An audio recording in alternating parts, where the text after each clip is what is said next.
what does manhood mean to you? Yeah. So, as someone who grew up without his father in his life, and like many of our Black men and women, raised by both my mom, a strong Black woman, and my grandmother, another strong Black woman, uh, understanding manhood for me has been an ever evolving thing. And so, my best friend and I, we always talk about like, it's a misnomer to call ourselves grown folks because I think we're always growing, right? And so for me, manhood is a pursuit of, you know, being your authentic self. And then there's a layer to that in which being authentic for me is about being excellent in who you are. Like your uniqueness and what you bring to the table is unique. It's your own fingerprint. And when you're able to give yourself grace and you're able to let go of what this world and labels and all the other things, the negative things that this world puts on you, and be able to let that go and just be who you are. Stop comparing, stop competing, and live in your own skin and love the skin that you're in, um, then I think that's how you achieve manhood.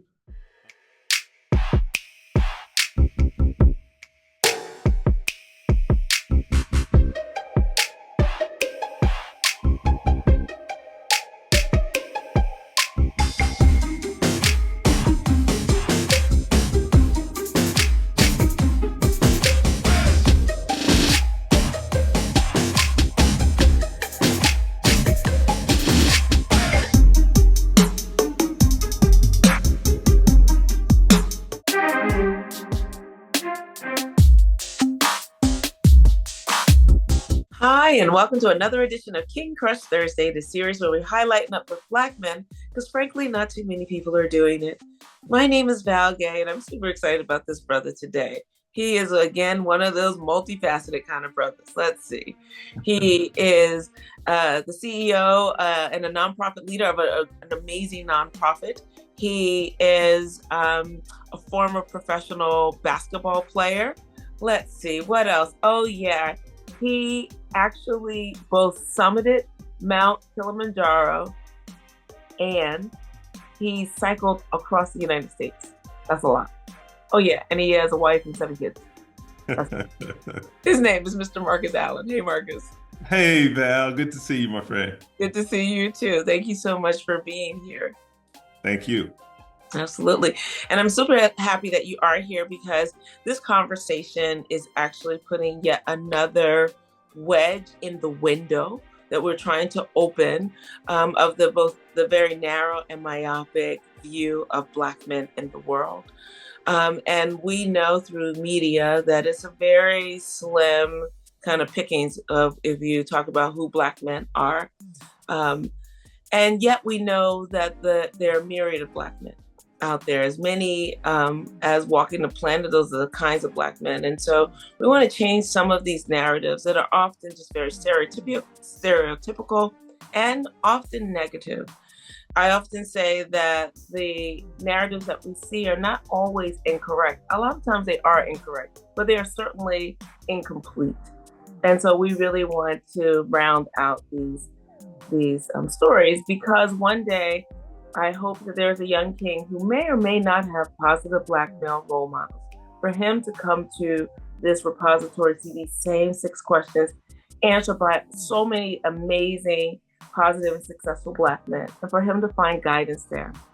And then for the rest of us who are neither male or even Black to be able to come to this repository, again, see these same 6 questions, and hopefully have our minds open so that we can live in a more equitable and just society.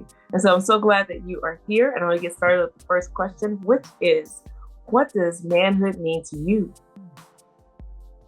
Yeah. So, as someone who grew up without his father in his life, and like many of our Black men and women, raised by both my mom, a strong Black woman, and my grandmother, another strong Black woman.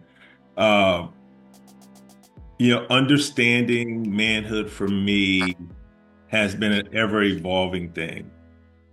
And so, my best friend and I, we always talk about like, it's a misnomer to call ourselves grown folks because I think we're always growing, right? And so for me, manhood is a pursuit of, you know, being your authentic self. And then there's a layer to that in which being authentic for me is about being excellent in who you are. Like your uniqueness and what you bring to the table is unique. It's your own fingerprint.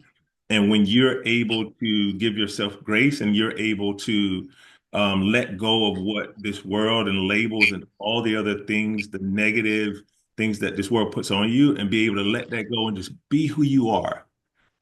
Stop comparing, stop competing, and live in your own skin and love the skin that you're in, then I think that's how you achieve manhood.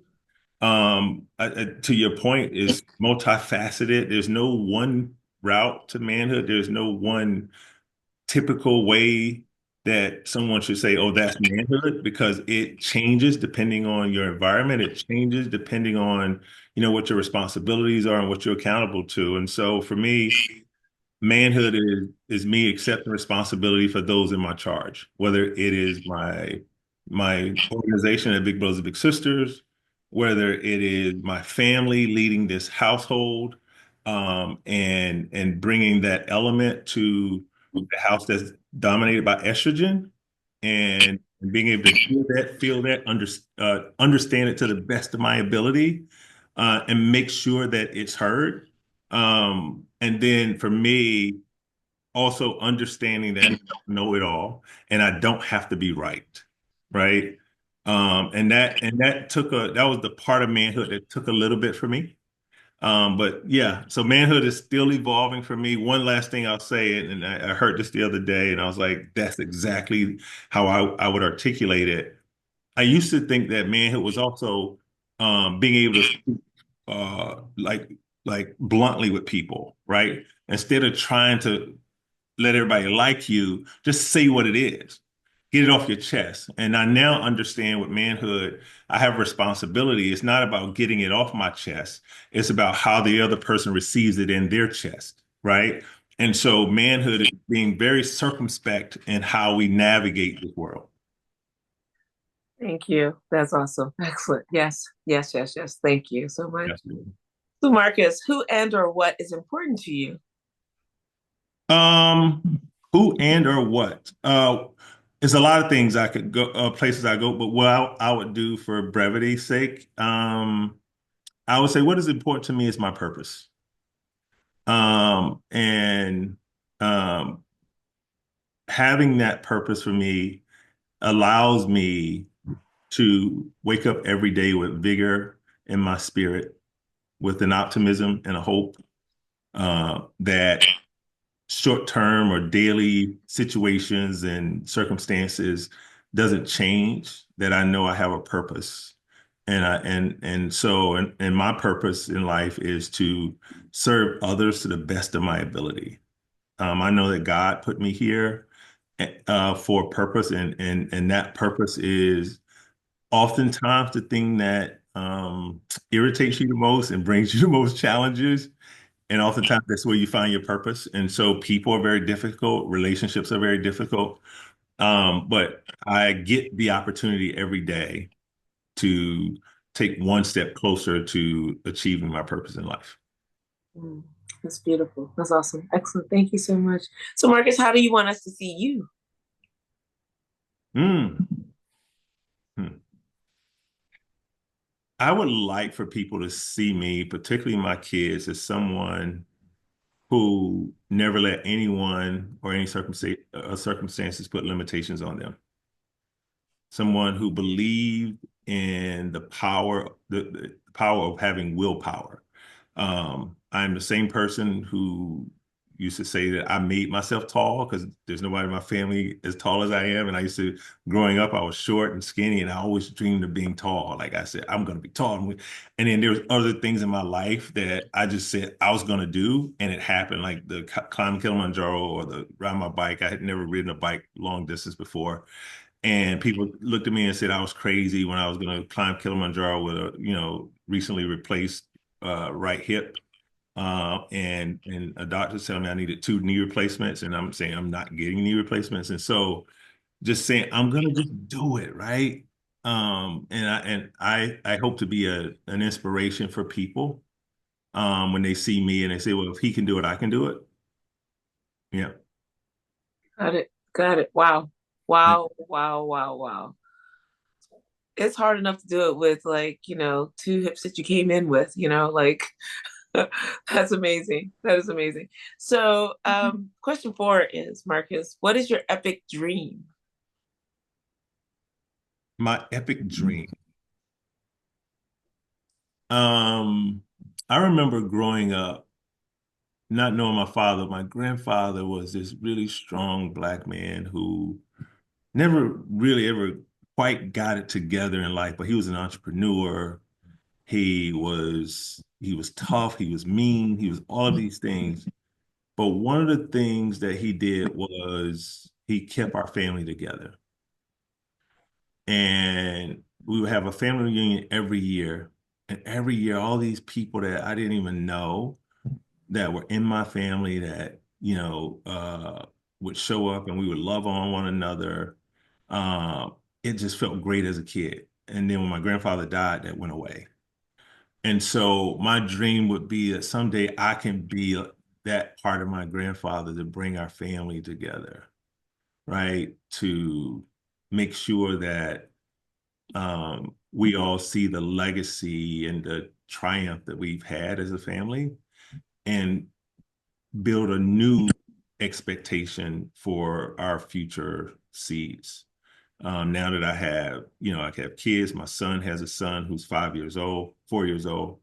And I'm on the other side of 50, being 52 now, about to turn 53 next week. It's For me, I'm really focused on and I have a dream about how do I make sure that I set up a structure that our future kids and others can have a better life or more opportunity um, to achieve their full potential. That's beautiful. That's wonderful. Thank you. Thank you. You have been answering question 5 all along implicitly, but I'm going to ask you explicitly. Mr. Marcus Allen, who's almost 53, who are you? Who am I? Every day I see myself as a 12-year-old. I remember when I was 12 and I had all of these hopes and dreams, even though I didn't see anything around me. I grew up on a sharecroppers farm with my grandmother. And we had, like, materially, we didn't have much. But spiritually, we had everything. We were wealthy. And so, and I think that circle, that hug that my grandmother and our community members put me in allowed me to dream. And at 12 years old, I saw myself going to college. I saw myself, even though no one in my family had been to college, I saw myself being successful. I saw myself achieving things that I had never even seen before, right? And I am still that 12-year-old boy.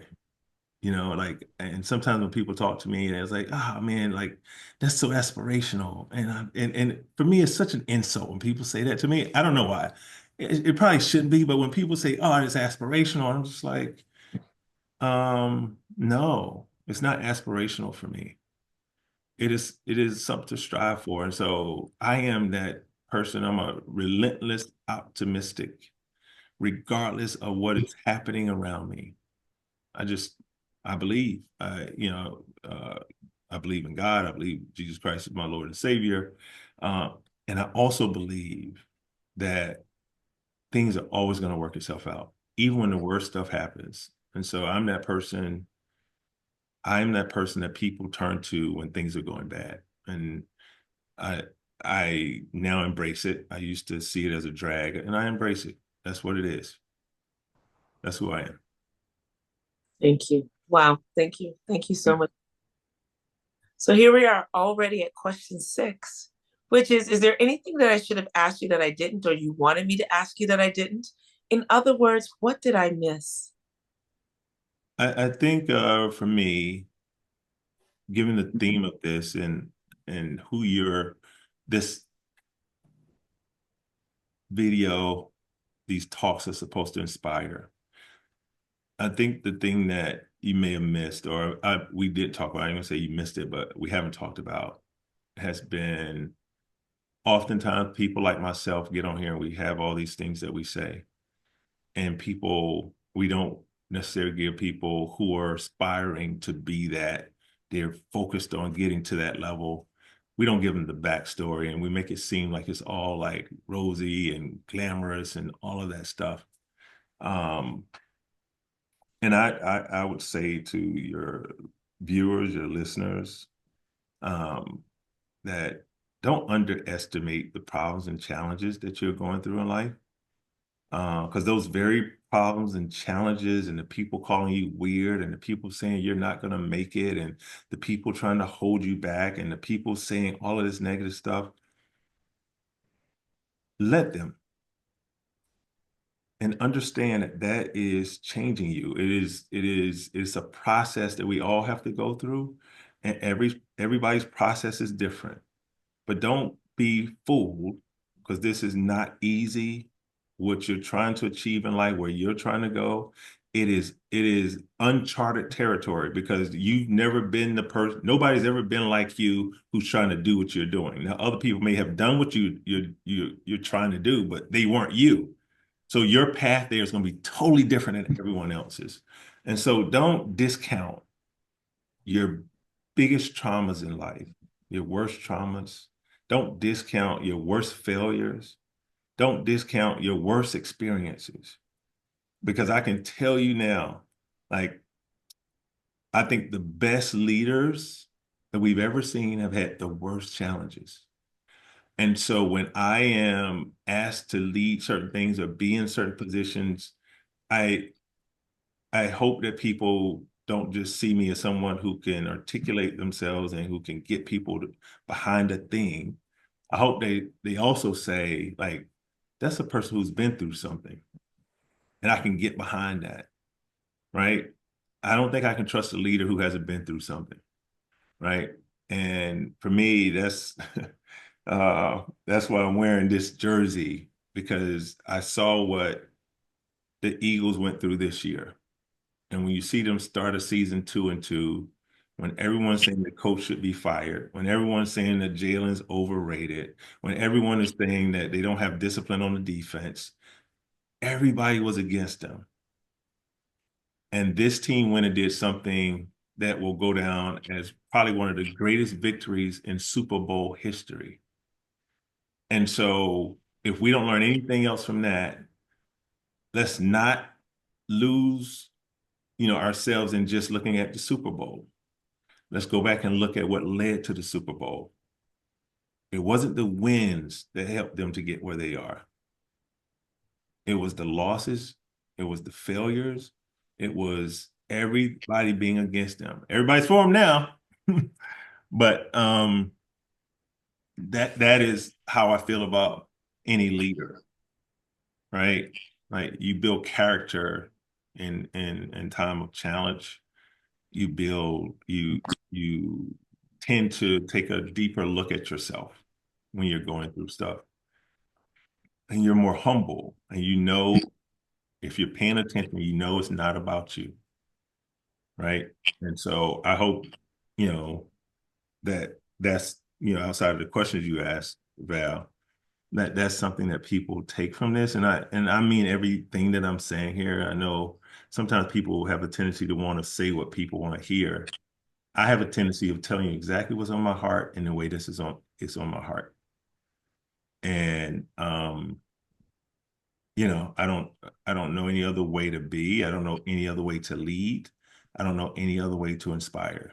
And so um I think you asked some great questions. I appreciate the opportunity to be on here with you, particularly someone who is as I would go as far as to say as legendary as yourself, not in just the stuff you do for you've done in the nonprofit world, your philanthropy, your singing talent, your advocacy for Black folks, right? Those are things that, and then understanding that you've had your own challenges as well, and you've decided that instead of sitting back and seeing all the media and the bad stuff that people try to stereotype Black men with, that you were going to do something to fight against it.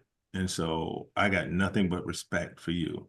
Like, I don't see no Black man doing what you're doing here in Philadelphia, right? I see you doing it. And so I just want to say thank you for giving us a platform that we can share ourselves and not share ourselves in a way that makes us come across as victims or that we're looking for sympathy, but a way to allow us to share ourselves in a way that celebrates our wins and losses and gives us an opportunity to be vulnerable and say, hey, we're just like you. Like we cry, we we have some major challenges, even as Black leaders, Black men who are leaders, right? And so I hope that what we're able to do on your show is show others who are aspiring to be at this level that, you know, bring it home for them, bring it down to earth for them.